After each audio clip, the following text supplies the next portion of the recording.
Today we have Jacob Sabatchanek, that I've known for, I would say, 8, 9 years, even before I even became a lawyer. I think I was following you. I was always impressed about how active you were on social media and how you leverage the power of videos to do everything that you do and to scale to, a very successful immigration law firm.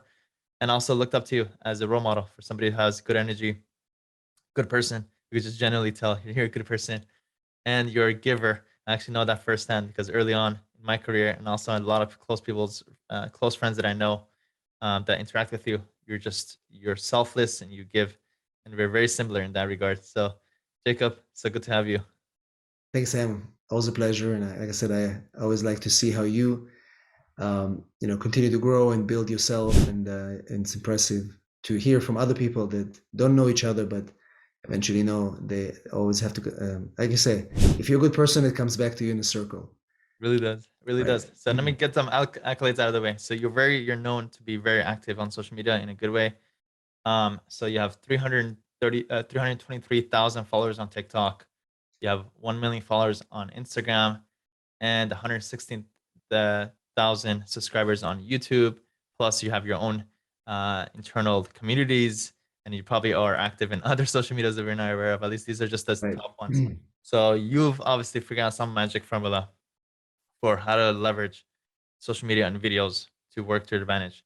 Can you share with us, big picture, three kind of important things that you think is so crucial for young lawyers or anybody who wants to make social media work for them? What are top three things that they should be aware of? Um, of course. And one of the things that I was fortunate enough is I was able to connect with some of the actual platforms. So, for example, TikTok early on invited me to go to TikTok to visit. And I think I was lawyer number 8 on TikTok when they started, and now there's hundreds of lawyers over there, obviously. But I think one of the things that I continue to be part of their creators incubator, where we meet once a month and they share their inside information and what they want for video creators right now, specifically on short form video, which we can start with that. When I mean short form video, is video less than a minute, sometimes less than 30 seconds. Right now, the most popular videos on TikTok are 17 seconds or less. And so the main thing about those videos, they want two things. They want the person who makes the video to appeal to an emotion. So, for example, if you're an immigration attorney like me, my most popular videos are videos that create an emotion, like oh, you won't be able to travel anymore after a certain date, or I've been illegal for 30 years and now I got my green card. So the emotion is the first thing. And the second thing is you want to give something of value. So, for example, oh, you didn't know that after May 23rd, you won't be able to travel without a real ID. To be able to get a green card after 30 years, he was able to, get legalized because of the 10-year rule or something like that. So it's like the emotional hit, the trigger, something of value, and make it interesting, right? Meaning that they have to connect with you so they can watch more of your videos, right? Because, if you go to the insights of TikTok, you can see people watch videos, and also I talk to people and I ask them how do they find me. Most people who find my videos, they watch maybe 10 to 20 videos after the first one, right? So if you want to be active on Reels or TikTok, you have to create more content so people can go and binge your content. They're going to see one video, the next video, the third video, and all these videos should have a similar idea where you have an emotional connection. Most of my videos, they have like something funny, but also something of value, but also people remember. You know what I mean? So that's for short form video, Reels and TikTok. On Instagram, what I do is in the past 6 months, it's a lot of work in the DM, because my content on Instagram, I post 3 times a week. It will be a reel, which is repurposed from TikTok, or sometimes a reel that I'll do just for Instagram. I'll do quotes and images, but a lot of these things, they generate a lot of work in the DMs. Like right now, I have 2 VAs that help me go through all my DMs. We get about maybe 180 to 250 DMs a day just on Instagram. And that's people who come from different places. Some of them come from TikTok, some of them come from YouTube. In the past 3 weeks, no, since February 20th, since the war started in Ukraine, I was on CNN, CNBC, Al Jazeera. Al Jazeera called me. Can you imagine? I was on ABC and ESPN national networks that started from two local stories that went viral. So one of the stories was that I helped a female that was breastfeeding a baby from Ukraine. They crossed the border with her husband. She was separated at the border. They took her to detention, and she had no connection with this guy for a week. And then we did a media outreach to a local station. They broke the story, and then that story went viral and went nationwide. So in 30 days, I was on maybe 15 outlets, and people started to reach out directly and say, "Hey, we saw you on TV. Can you help my cousin? Can you help my uncle? Can you help my whatever?"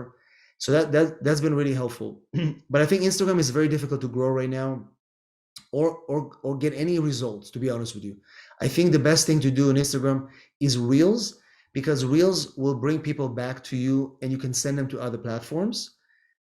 But I think for me, Instagram is mostly the DM world. It's very good for DMs because you can really you can set up an automation there, and you can do a lot of things. And I don't allow anybody to DM me on TikTok. I send all of them to Instagram. And so, and for YouTube, I would say for YouTube, it's really a long-term game. It takes a long time to build anything on YouTube. So for my strategy on YouTube is to be consistent. Every week, I will release 3 videos, and I've been doing this for the past 4 years. Every single Monday, I record them. Every single week, I release 3 videos, and that's really what happens. And YouTube has become a really good lead source for us. And so YouTube is consistency, and of course following the trends, which is the popular videos and what's trending, to make sure that you get the most views and also get people to see you. Amazing. A lot of to unpack there. So let me just to recap. Now, 3 integral parts of a good social media post is you need to invoke that emotion, provide value, and make sure it's interesting at the same time. Right. Which was, the viral story that you shared with us had all those 3 in there. Had a lot of emotion, had some value in there, and it was super interesting. So that's what made it so successful. Right. Out of those 3 that you did share, TikTok, Instagram, and YouTube, which one, if somebody could, put in the same effort, which one would you say is the most useful for going forward? I mean, to be honest with you, I think TikTok is really the best, and I know a lot of attorneys are not excited about it because they don't understand it. But but the attorneys that do spend the time and they're willing to be open-minded about it, it's really, really worth it. And you can do it in any area, in any practice area. And I know family lawyers on TikTok. I know personal injury lawyers on TikTok, employment lawyers. Of course, a lot of immigration attorneys are on TikTok. Almost any area of law. It's just that you have to be open-minded and give it yourself 3 months.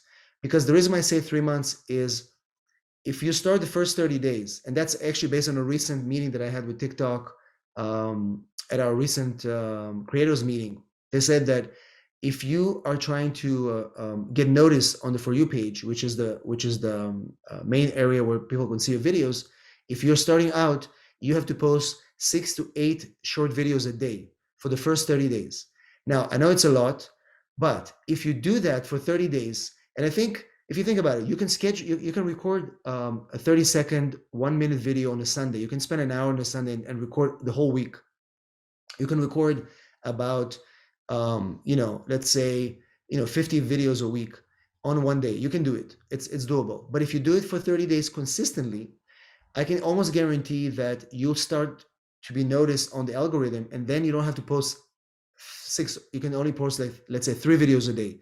But after 90 days, you can only post once a day. I post once a day. That's it. And gives me enough exposure and enough people to see me and find my videos and share them. But if you want to make an impact, invest in yourself for 90 days and do it on TikTok, because you can spend as much time as you want on Instagram. You're not going to make a dent. It's very difficult to get noticed on Instagram. No matter how many followers you have, it doesn't matter. It's just mostly for, if somebody sees you on other platforms and then they see you on Instagram and then they see you have so-and-so followers, it creates a little bit of, what do you call it, social proof. And of course, it's important to remember that there's a lot of fake accounts right now, especially for following attorneys. And therefore, those that can get verified, those attorneys that have media exposure, they'll get verified faster, and it's going to be harder to for fake accounts to, because that's a big disease on TikTok right now. Every day I find 10, 15 new fake accounts, and what they do is the idea behind it is that they troll the comments, they use a WhatsApp number, and they want people to text them, and then they try to scam them for money. And I had a lot of people call me and say, hey, I thought it was you, and I paid them for a consultation, and they disappeared. You know what I mean? So that's why the verification is really important. If you can get verified and you want to be a creator, then it's going to be easier to avoid the scams. Amazing. Again, a lot of value there being shared. So I'm going to break it down. Actually, Elon Musk yesterday was on the All In podcast with Shamath Tabatio and a couple of other guys, and he was actually for like 10, 15 minutes talking about Twitter's problem with what percentage of Twitter's people on Twitter, they're bots. So it seems like TikTok is dealing with the same issue. So what's the regimen? Just to clarify, the regimen for making successful on TikTok, 6 to 8 TikToks a day for 30 days or for 90 days? Yeah, for 30 days. Got it. And after 30 days? I would say 2-3 a day for the rest of the 2 months. And then after 3 months, you can do just one a day and you're fine. And again, the reason is because you want the algorithm to be trained to know that you're a creator. TikTok values content. They want content. They want people to continue to create, and they value educational content. So again, I released a course on TikTok. It's in beta right now, and I'm going to start promoting it more in the next few weeks. But essentially, it's just about the strategy behind posting and how to get most value as a lawyer. Because again, the reason why a lot of lawyers, and you said it as well in a lot of your programs, the reason a lot of lawyers are not successful or not able to move forward is because their mindset is the one that controls their success. It limits them, right? So they're coming back to a market and say, oh, I can't compete with these lawyers. They've been doing this for 20 years. I can't do it. Or they have a lot of limiting beliefs. And I think if you are in a situation where you want to make a dent or try something new, I think TikTok is free, and it just costs you your time to do it. I'm actually reviewing your TikTok account. Do you find that if you just find your one format, so let's just say you have, you have a very particular style, do you just find that and just stick to it? Is it because of your simplicity, or there's also something with the algorithm? It's both. Again, so for me, I have to do a video every day, right? So if I start coming to all these elaborates and start come up with ideas that are too hard, I won't do it. And it's better to do it than not to do it. You know what I mean?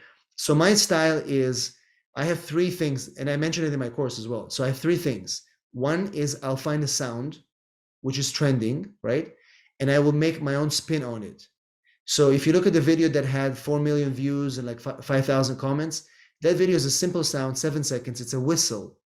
And I basically whistle with the sound, and I say, after May 23rd, blah, blah, blah, you won't be able to travel anymore without a real ID. That's it. So it's like a shocking announcement, and I'm just whistling. That's the trend. The trend is something shocking that you announce. And in my case, I use that, right?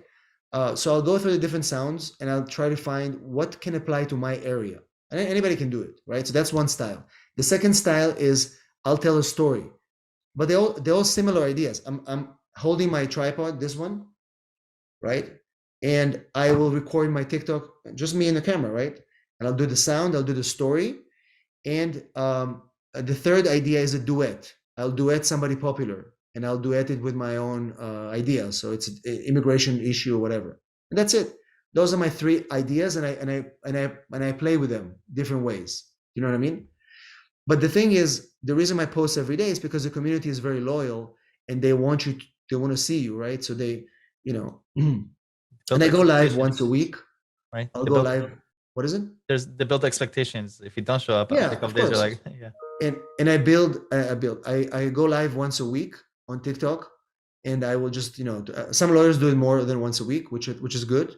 And for me, I just have time once a week, and I'll do 45 minutes and just kind of engage with the people. And but I think TikTok, honestly, if somebody would start out in videos right now, I would go with TikTok first, and then invest your time in YouTube. That's really where YouTube is the foundation for every law firm. And you know that, right? Because YouTube is like right now, I've got people who are coming back to me from videos I've done 3 years ago that are evergreen, like how to start a business with, as an immigrant or whatever. So YouTube is definitely the foundation for every law firm. And I just got verified on YouTube 2 weeks ago, finally. So that's been also helpful to be, be more seen by, I guess, by algorithm and so stuff like that. So yeah, so I think YouTube is definitely between TikTok and YouTube, you'll be fine. Amazing, amazing. How about for those lawyers that are, immigration is just kind of you could take on clients from all over the U.S. So what about those personal injury lawyer who only can take on clients in, let's just say, California? How does that work out? Is TikTok smart enough, or it doesn't matter? Produce content out of that pool Right. of potential So people. so Yeah. that's a good question. So the way some of these TikTok lawyers that are personal injury, what they've done is they become popular. I don't know if have you heard of Mike Mandel? Do Yep. you know who he is? hmm So Mike, he before he started on TikTok, he found my article about TikTok, and he I've been in touch with him for we talk every couple of weeks. But he decided that he doesn't want to be a lawyer. He wants to be a referral mega base. So what he does, he's a personal injury lawyer, but he has all these TikToks that are viral because of his appearance, because of his transition. So what he does, people connect him and say, "Hey, do you know anybody?" Da, da, da. He'll refer them to all these lawyers, and he'll make money from referrals, right? So personal injury lawyers can do the same. You can talk about personal injury, and somebody will connect you and say, "Hey, do you guys represent in Alabama?" And you say, "No, but I have somebody in Alabama." And then he'll build a network of all these lawyers. That's what I would do if I were a personal injury lawyer. I would just do TikToks and I would get my referrals and I would send them to the different lawyers. And another one is Ethan Astrov, who does the same thing. He's a lawyer in Philadelphia, and he was like lawyer number 3 on TikTok, and he built his practice, his dad's practice, by referring other lawyers from his TikToks. Do you know what I mean? If you're a family lawyer, again, you're limited to an area. I would basically, you can limit it by hashtag location, but I think it's more about referrals, where people hear about you and eventually refer you, people in your jurisdiction. Love it. A lot of great stuff there. Um, and you mentioned your course for TikTok. What does that include? What is that about? Who's it for? So this course is because I get a lot of attorneys who almost send me messages and they want to know how to do this and how to do that. So it's basically very simple. It's for lawyers for now. Maybe I'll expand it to other verticals. And it basically talks about how to set up the profile on TikTok. How to it was me and my VA who does all my editing for my videos, who is in the course as well. She explains how to with screenshots how to build your profile, how to post, how to do that. And I probably will have like a section that will update it with new updates. Every time I meet with the TikTok people, I can always add some stuff in there. So it's a simple thing, I that think just that, kind of gives yeah, it's mostly to give people the courage to do this. I think maybe I'll be able to join forces on this if you're Yeah, open we'll for talk it. about it. Of Yeah, course. yeah, that'd be great. I think a lot of Yeah. lawyers that I already know that are like curious on how they can do that. So yeah, we'll be talking about that. How do you think about producing? There was always for a couple of years this talk about creating one seed content, one main content that could be distributed across. Do you do that? Or is it just better to go You create know, some TikTok videos and then some for YouTube? I feel that it's a kind of a dangerous path because the more these platforms evolve, they're very unique. So I like to create content that's specific for TikTok, specific for Instagram, and specific for YouTube for sure. So sometimes I'll cut maybe pieces of content from here and there and put them in other areas. You know what I mean? But I think it's very important, especially for TikTok, to be very unique and not take YouTubes and put them on TikTok. They don't perform well. And so I would, for other platforms, you can cut some videos from YouTube and make them shorter and put them on Instagram. It can work. But I think, and again, the question is, and like a lot of attorneys who do the funnels, they put the ads. I mean, what is the reason behind doing this? The idea behind this is because we want to get our leads, right? That's the whole point. So the idea behind building videos and making the content is because you get organic referrals organic leads that can work well with your marketing that is paid, right? So it's not this or that. It's both. Because if you build, like for me, everybody's asking me, how come you own the media so often? How do you get into the news? And the reason is because I'm out there. They see me, right? They see my videos. They see me. Like just yesterday, I was talking to a girl from Yahoo News, and she interviewed me about the new program from Ukraine, the United for Ukraine. She wanted to know how is it possible that they're getting these permits in 2 days, 48 hours? Is it true? And I said it's true. Yes, it's a whole new program, and they're doing it. And she found me on TikTok. She found my videos on TikTok. She's a reporter. She's 29 years old. That's who is on TikTok, right? She found my videos. She sent me a DM on Instagram because that's what I tell people to do. And now, I was on Yahoo News because of that. And then from there, so it's not just for the leads. It's also for you to build authority and to build yourself as a brand, because then it's easier for you to compete with other attorneys because you're the brand and they're not. You know what I mean? Love that. How do you incorporate retargeting or remarketing into your overall marketing strategy? You do a lot of content, top of the funnel, but now that they've seen you and they know you, how do you now drive them back into coming and booking? Right. So as you know, we work with a few people that are we work together. Some of them before. So we do campaigns to retarget people who come to our website, we have pixels on TikTok, on Facebook, Quora, Pinterest. I'm using Pinterest a lot as well. All my TikToks are actually being, I didn't realize it until maybe 6 months ago. I was always using Pinterest because I like the platform. But Pinterest has been very, very useful for repeating the TikToks. So there's a connection between TikToks and Pinterest, because when you repin those videos, you get a very nice little boost in engagement and in reach on Pinterest, but then they go back to TikTok. You know what I mean? So it's interesting. So we do that. We retarget people who come to our website, obviously with different ads, with different retargeting, Google, YouTube. So of course, retargeting is key because obviously we don't want to lose the audience that already visited us. So while we're on this topic, let's break it down. Maybe we could put our head together to come up with the top 7 paid ad sources for lawyers. I'll share what I know and correct me and work it out. So I think number 1 is, for most lawyers, Google ads. Do you agree, Jacob? Yeah. Number 2 is, I would assume, Facebook ads. Actually, I don't assume. I know. Now, when you say Google ads, do you include also YouTube, or YouTube will be a separate? The YouTube will be separate. We'll look at it too. Yeah. So I see number 1, Google search. Yes. Google ads. Number 2, Facebook ads. Yeah. Number 3, YouTube ads. Right. Number 4, TikTok ads. With a little asterisk. I'm not sure where you are with this. You can't technically, from what I know, run law firm ads on TikTok. So it's funny because I was doing my ads on TikTok, and then everybody else were kicked out. We stayed for another month, and then they kicked us out too. But it's back now. Oh, it is? Yeah. As of last week, TikTok ads are back for lawyers. You heard it here first. So that's amazing. I'm like, my eyes just lit up. Yeah. Our common friend told me that, and he put me back on. So talking to the common friend to this day. Yeah. Appreciate that. I think that came actually through your section. He did. Amazing. And then let's go through the other ones. Twitter ads, Pinterest ads that you mentioned, Quora ads. Quora ads, actually, I would put above the 2 you mentioned. Okay. And then put the other 2. Yeah. What else? What else that comes to mind? We've done some Snapchat ads, and they were okay for a while. But the problem with Snapchat ads is that you never know the data.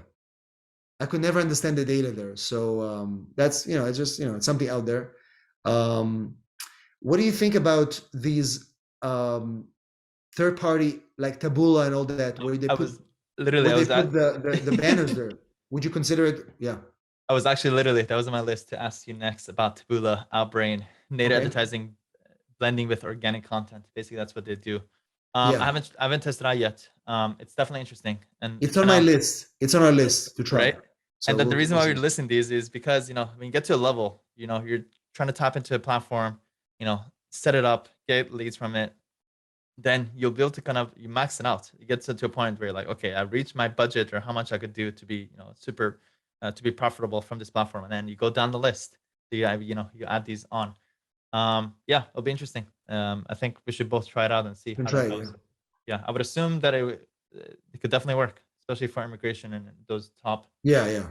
kind of general um, federal multi-state kind of Yeah. law firms. But I think anything else that comes to mind for you? I think we covered like at least the top 7 or so. Yeah.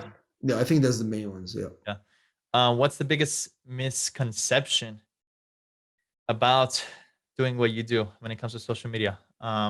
People assume that it's hard when it really doesn't have to be, or that you have Well, I to. mean, I think the biggest misconception is that it's time consuming. It's like a time suck. And so when they do that, they won't have time to do anything else. And I think that yes, it does take time for sure, but I think if you're committed to, well, first of all, everybody has to understand what is their goal, right? Because everybody has a different goal, and not everybody is fit to do the same thing as others. So if your goal is to be able to have consistent content out there, which I think should be everybody's goal, that should be an easy thing to start with. Nobody says you have to be a brand from day one, right? And nobody says that every lawyer has to be a brand, because it doesn't fit everybody's personality. But it doesn't mean that you can't create content consistently every single week, every single day. Do you know what I mean? So there's a difference, because people say all or nothing. It doesn't have to be all or nothing. You can start with, you know what, I'm going to start, I'm going to make a few videos a week, and I'm going to stay consistent. I'm not going to start and stop. How many lawyers do we know between us who started doing videos and they stopped for like a year and then they came back? Do you know what I mean? And then those lawyers are, many of them are actually quite successful. But the problem is that they're not consistent in certain things, which is hurting eventually in the long run, because they eventually work harder, if you think about it, because they have to rebuild every time. And unfortunately, you don't. And social media needs that consistency. It doesn't matter if you do it for a couple of weeks and then stop. Exactly. It's Once all you do about that, consistency. That's all we have to do. So how do you structure your planning and shooting? Do you plan before and then shoot end of the day? What days? So, What time? for TikTok, sometimes I shoot on the same day, because I'll tell you why. Because sometimes I find a trend or a topic that is important for me to release the same day, because it's important, because it's otherwise it'll be too late, right? But many of them, like TikTok allows you to save in your drafts. So in my drafts, I'll typically have 5 or 6 videos ready in case I'm not able to post today and I wasn't able to do anything. I'll just use my drafts, and the drafts I can make them on a Sunday. So that's for TikTok. For YouTube, I always record on a Monday. Every Monday, I'll spend 2-3 hours recording. I have my video guy who comes to my house, to my office, and all I do is just record. I don't edit anything. I don't do anything. I just record it.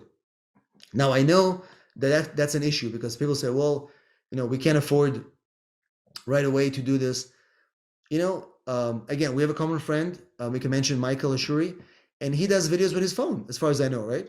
And he creates them all the time. So there's no excuses. He uses his phone. He does it at home. He cuts them himself. He uses probably some kind of a software. It doesn't have to be very fancy, right? But he still does it. He doesn't use an excuse not to do it. And then you start with your phone first, and a microphone or whatever, and then as things go, you progress, you upgrade your equipment, and then you hire somebody part-time to help you. You can hire people on Upwork, on Fiverr. There's a lot of remote editors. All you have to do is upload the video to a Dropbox or a Drive, and they'll edit it for you. You don't have to physically be with them. Do you know what I mean? Do they also post it for you as well? They can post it for you. Yeah, you can find. In fact, I worked with a guy a couple of years ago. Actually, no, last year, where he used to work for Gary Vee. And what he did a few of my videos that were kind of like, I don't know if you remember, I did videos where they're a little bit inspirational, but also kind of like talking about when I'm sitting in my office, and they kind of like, he put the captions and the frame. So what he actually did for me, he helped me remotely set up my lighting and my camera to the point where it was perfect for him to shoot and edit. So there are people like that. They'll basically say, okay, put your camera here.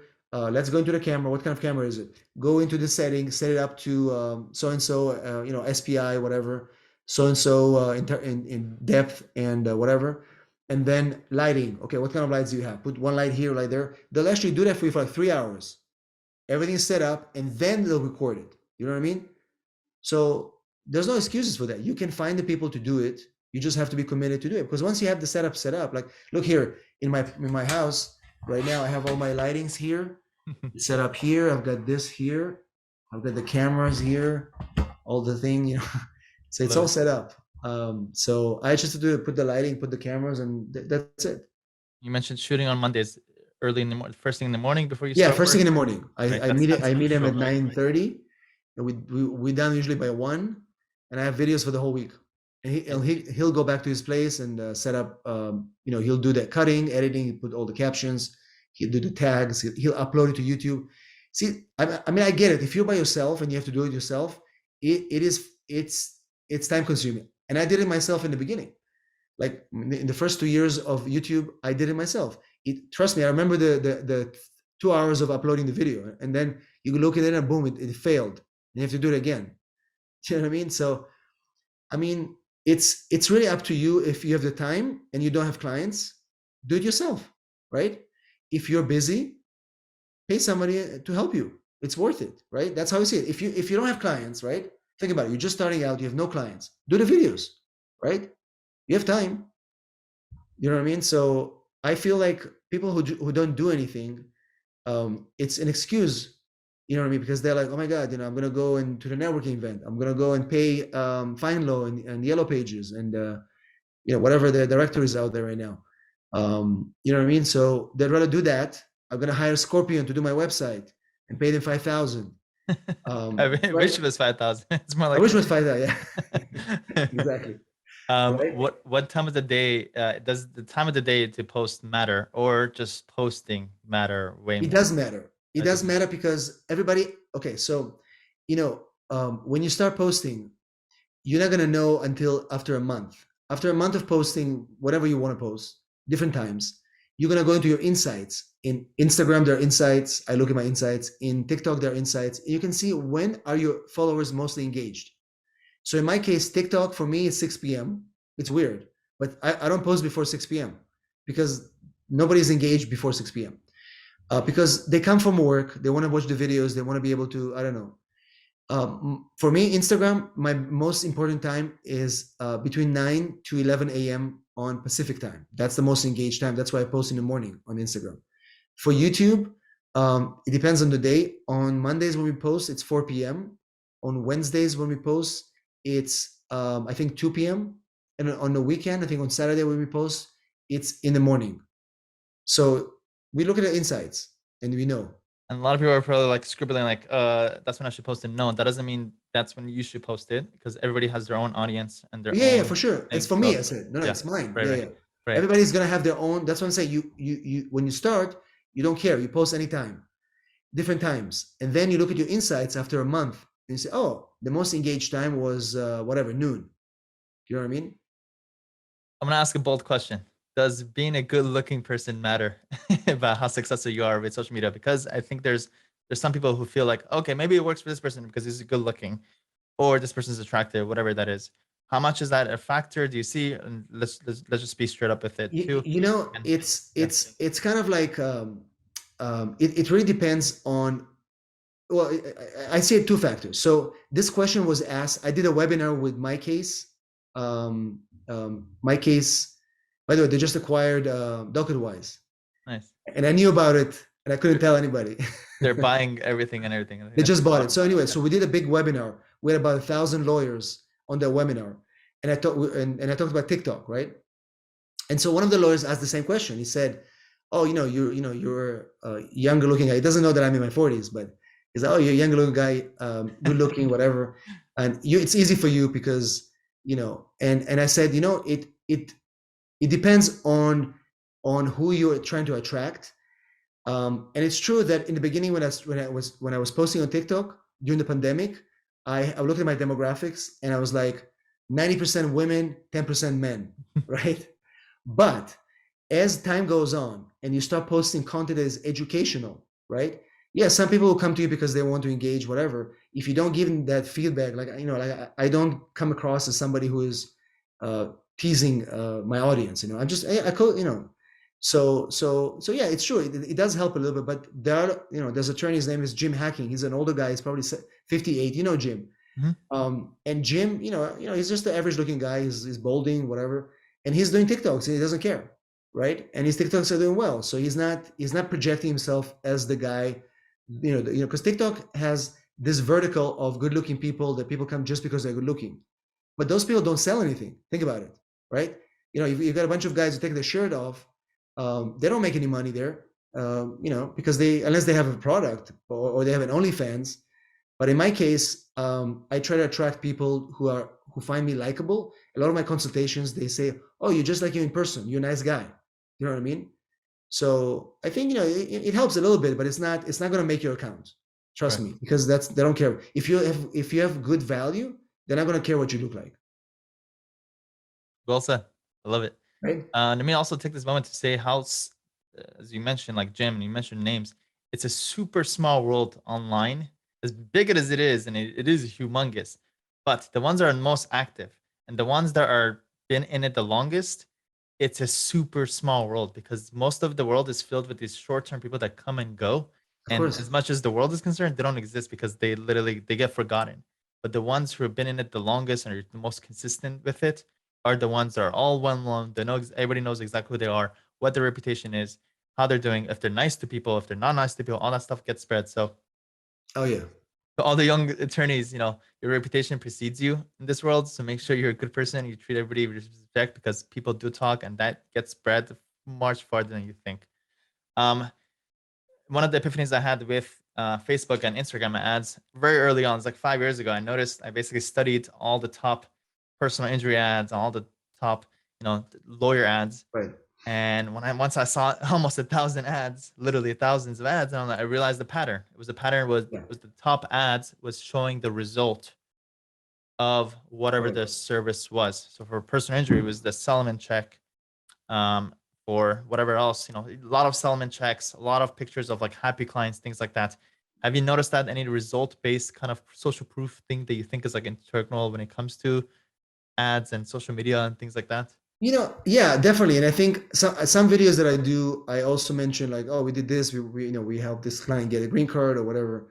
I think it's important, but it should be mixed with other things, right? Because if it's only results, some lawyers they just have, how it is. Oh, we want this, we want that. Clients can read through this. They want to connect with the actual human behind the firm, and they want to make sure that they have a good connection with the firm that they can actually communicate with them, right? The clients, they want somebody that it's easy for them to deal with, and not just somebody who's arrogant or we want all these cases. I'm barely going to call you back. You know what I mean? And that's the reason. If you're on social media, the kind of clients you're going to attract are the ones that want to connect with you because they feel connected with you. And if they call you and you're cold and you're not relatable, they're not going to want to be. There's going to be like a shock for them, and they're going to talk about it on social media. You know what I mean? So it's different. The ones like you drive in LA and you see all the billboards and we want this and that. Those are different kind of lawyers as opposed to the ones that spend time. Because like I said, if you make those videos and you make effort to create content, it takes time, right? Nobody's paying you for that, and you hope that you'll get some results from it, but nothing is guaranteed, right? It's not like you pay $5,000 for ads. We expect to get X amount of leads, right? We get the leads. When you make content, it's not the same. You spend the time, you spend the money, you're not going to get anything for a long time, right? And so you have to be consistent, and you have to see the vision of why am I even doing this? I can just go and pay for ads. Why would I be spending my time doing those videos and being available on Facebook and Instagram, right? It's a mindset, because you know that if you keep doing that, you will multiply your efforts with your paid ads, because you're going to have all these visibility everywhere. Well, what's your take on the average sales cycle? Do you have any insight about that? Have you been surprised by how long it usually takes? I have some insight. Let me just share some insight that I have. Again, obviously it's practice specific, but I've done some research about this. For one of Right. our law firms, on average, it takes 90 days. For another law firm, 50% of people are within 30 days, 50% are after 30 days. Do Yeah. any insight about that?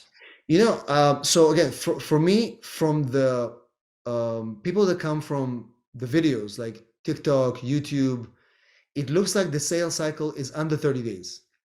And we checked it.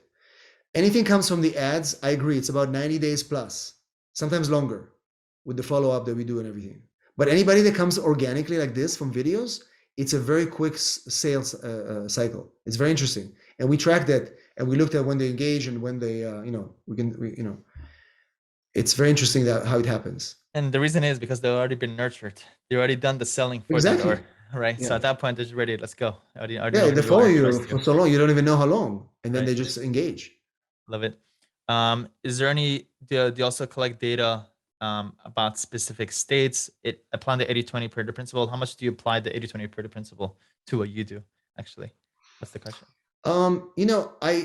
For me, it's like I apply it in the sense that right now I do only the things that I feel are necessary to create the results that are I'm expecting, right?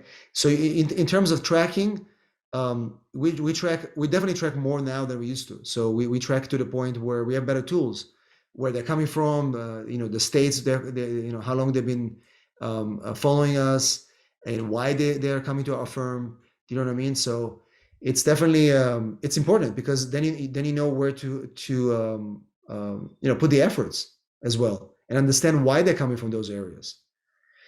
So for those, what we're talking about is you have data that you're sitting on, and you tapping into that data and figuring out where do you get most of your results from. So you could do that based on geographic location. Right. Your particular clients come from certain states or certain countries, or if there's certain age, male versus female, obviously specific types of practice types that you have. All that stuff is crucial, and I do this over and over on a weekly basis. I'm like get inclined to get put into data, Yeah. and be able to kind of find your little gold mines and just double down on that. Two more things. What's your favorite camera? Since you've probably, this is your world, what have you found to be very For unique? me, it's the Sony I think it's the A700. It's the one I have here. Yeah. I used to use the Canon's D series, but now I use the Sony A series. What was it Uh, better? I like it better for live streams as well because I put it right here in front of me, and then for live streams it's easier. And then I connect it with Ecamm recorder, and then I can make all my. If you have Mac, you should use Ecamm, and I use all my. I can do transitions there and all that stuff. What do you use for distributing the streams? Ecamm, Oh, Ecamm. called Ecamm recorder. So Have- Ecamm will send it to YouTube, to Facebook, to you can do TikTok. TikTok is another way to do it now. You can do OBS and connect it to. But I my TikTok lives I do them through my iPad. But Why is YouTube that? and why is that? Mhm. Because it's just the I feel like it's a more intimate community, and the people that I did the lives before on the computer, they felt that it was more commercial kind of style, so they they want me to do it for my phone. They like the intimate. That's so interesting. You know what I mean? Yeah, they actually asked for it. They're like, you know what, we liked it the way you did it before you went on the computer and you put the banner there. So TikTok I do it for my iPad, but everything else I use Ecamm recorder to send them to YouTube and to Facebook and all the other stuff that I do. Ecamm recorder. I'm looking at it right now. For Skype, or is that the wrong one? I think that is it. Yeah, that's the one. It's for Mac. And that distributes it across, as you So what shared. you do is you download it. It's a download. Mhm. When you open it in your computer, you'll have the platform. It'll give you and I have the paid version, so you can move between your phone and your camera Mhm. and your side camera. You can have 3 cameras. You can add transitions. You can monitor the comments, And it lets you but it's only distribute for it, Mac users. What is it? and it lets you distribute it to different channels at the same time. So you're streaming at the same time on YouTube and TikTok, not TikTok, other places. I believe that you can do. I don't think you can do it at the same time. I think you can do. You can do YouTube and Facebook at the same time, but that's it. If you want to do it at the same time, there are other platforms. You can use, I think you're using StreamYard, right? StreamYard is like the popular one to distribute it to different places and the easiest one. I Yeah, yeah. actually just fell into the world of OBS Studio. Yeah, OBS is good. Yeah, They also have a Mac version, right? they do. And I've actually fell in love with it. Jacob, let me share this with you. You know about the Stream Deck? Yeah, yeah, I have it too. Amazing. I I have started to, yeah, I after have the doing little one. You have the big one or the little one? no, the small one is enough. Yeah. Actually, one time I got it like 2 years ago, 3 years ago. I was like, no. And so, yes, I use it to move from my camera to my screen and I use a different, yeah. I started also using it for my law firm. So, kind of things that I have, open up my calendar, turn on my light if I need be. Oh, that's true. You can connect it to the other. I know, I know. Right. Record Loom videos, which all throughout the day I'm just recording Loom videos. I'm just like pressing that all day long. Jump on Zoom. One button, you go to get on Zoom very quickly. Play music. As you shared, change different Yeah, scenes, you can. cameras. I Yeah. only use it for live streaming, but I should probably program it to my other stuff too.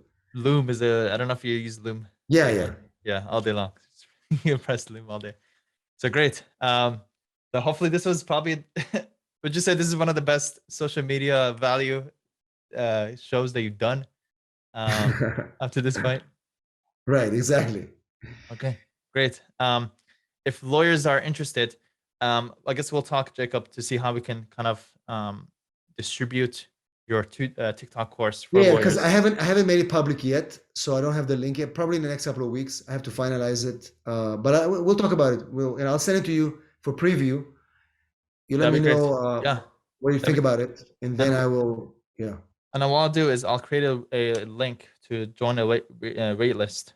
So at least, I'm gonna probably this video will be posted before you'll be ready. So this video might get posted this week. Yeah, So yeah. I'll create a landing page. If you're interested, just click on the link and just put yourself in the wait list. As soon as Jacob's ready to launch the Yeah, yeah. course for lawyers, And then I can create like maybe an affiliate link for you. that'd be Or great. something, Yeah, or actually we have our own platform. We'll be able to figure that out. But so if you're interested, the link will be below.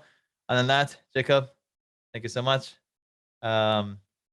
As always, we try to keep in touch as much as we can. Appreciate you. Appreciate your early mentorship. I know you mentored me early on, so I appreciate everything you do. Thank you so much. Any last words, Jacob? That's it. I think, like I said, it's going to be a lot of opportunities in video format in the next year or two. And I think people that are thinking it's too late, it's not too late. It's better to do it now than wait another year or 6 months and regret it. So you can always jump on the video recording, movement. And I know you've been saying this for 7 years, and I hear you say every year. You probably say in 10 years also, and you still have lawyers be like, "No, is it too late?" And we're like, "No, it's still not too late. It's not going anywhere. I promise, it's not going anywhere. It'll just be bigger, if anything." I see, Sam, I see that you're sometimes posting about the crypto, and I've been involved in it for a while too. I don't really post much about it, but I'm working with some little projects that are in the decentralized space. So are you just buying coins on the Coinbase, or you're doing other stuff? Yeah, let's talk it out, because I think there's a good amount of lawyers that are interested in these things. So we could definitely talk it out. I got into it 5 years ago. I'm gonna say 4 or 5 years ago, and I got super fascinated by it. And I basically saw it go up from I believe a couple of thousand, $2,000 or $3,000, all the way up to 19,000. Right. And I saw it come all the way down to 3,500. Right. But the thing is, most people follow it when it's going up, and most people just, as soon as it drops, they stop caring. I, for some reason, was still super fascinated by it. So I still, every week, every day, watch videos on it, even all the way down. I remember it was about 4 years ago. I remember the person that I was following, that I was learning from, said, "Guys, we have bottomed." I remember those words, bottomed.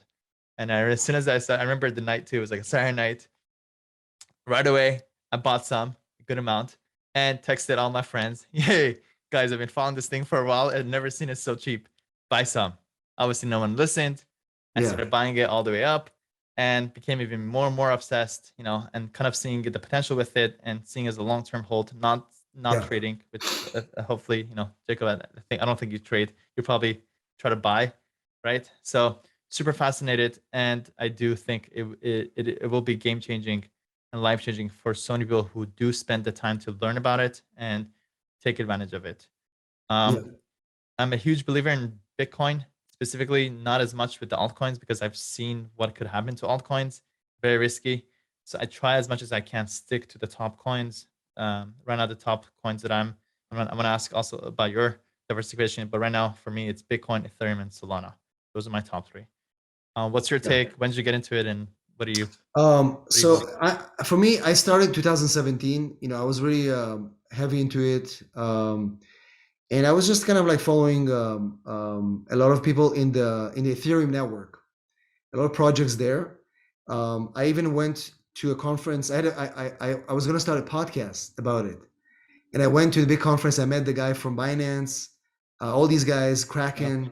They were in San Francisco, 2017. well, Then, of course, the market crashed. I stayed with it a little bit, but I really returned to it about a year and a half ago, and I was looking for more projects in the decentralized space. So these are projects that they're early before they even listed on any exchanges, right? And it's interesting because I got to two of these projects through my clients who are immigrants. One of them is a very interesting guy. He started a project helping immigrants to be able to get financing uh, because they're not able to get credit. So they're doing it through this coin, right?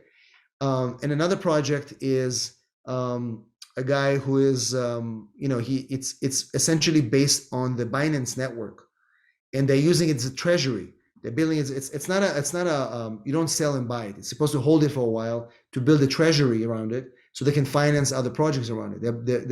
They're helping veterans. They're building a town in Arizona. But the nice thing about it is that I've invested it about a year and a half ago, and the coin was like maybe 5 cents or less, and now it's about $10, right? wow. So it's kind of it's going slowly. Of course, there was a bit of a drop. That's not slowly. That's that's No, I pretty. know it's Yeah, not, yeah. but there was a drop in the last few weeks. Everybody dropped, and they dropped to like 50% down. But still, we're still not in loss. And I think I like the centralized. The Binance network has a lot of cool projects, very interesting, very creative people that are coming up with different ideas, how to join together. You know what I mean? So I'm following them, and I put some money there. It's money that you can afford to lose, and you just leave it there and see. Let's see what happens. Let's see what happens in 5 years, right? But Yeah, but exactly. I'm very into it a lot. On both sides, the bitcoins, but also the very different projects on the back end. There's a reason why you're so into it because I think both of us are like futurists or we think ahead always, right? Always, Yeah, oh yeah, for sure. right? So our mind No, just but the crypto is not going anywhere. It's people who don't understand it, they're gonna regret it. for sure, for sure. So I would say you can't convince anybody to do anything, but you No. can convince somebody to at least go learn about it themselves. So you have to get self-educated. All of us, both me and Jacob, probably spend months and years studying this stuff to have this Yeah, kind of for conviction. sure. But yeah, but it starts off interest and learning, and then after that, conviction. Yeah. All right, Jacob, Very pleasure. good. All right, thank you Right. so much. Thanks, We'll see Sam. you too. See you. Appreciate it as always.